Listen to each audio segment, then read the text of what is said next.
received the call when we were at 6th and Guadalupe, so we were actually already out on the streets, just clearing from another call. When we got there, there was a lot of fire. Basically, the front part of the structure was involved. My driver asked if go ahead and use the deck gun. Said yes, go ahead, and so we can do a real quick. We did that. It's called a blitz attack. So while we were trying to get most of our hose lines in place, one of my firefighters and my driver were putting out basically most of the fire in the front so that we can have good access.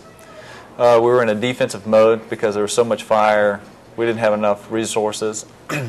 Once we got that fire knocked down, we had battalion chiefs, and we had more engine companies starting to arrive already. Contacted our command, and we changed over from defensive, basically out of the structure, to offensive, going into the structure and an aggressive fire attack. Once we started doing that, we were able to make entry into the structure, and one of my firefighters and myself made entry. Most of the fire was pretty much knocked out. We could see fire up on the second floor, so we made our way to the stairwell, which was basically right in front of the front door. Made our way all the way up to the second floor. We ran out of hose at that point in time because it was such a good, pretty long lay for a hose line.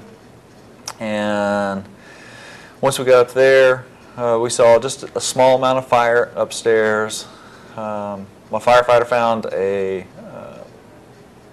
fire extinguisher up there, a pressure water can, and we were able to put out some of the small little fires that we could find. However, we had a lot of fire that was pretty much running the chases underneath our feet. So we were kind of back and forth with it. That was probably the biggest problem, is that since it was under construction, there were a lot of chases that were opened up, and so it's hard to actually determine exactly where the fire is at any one point in time.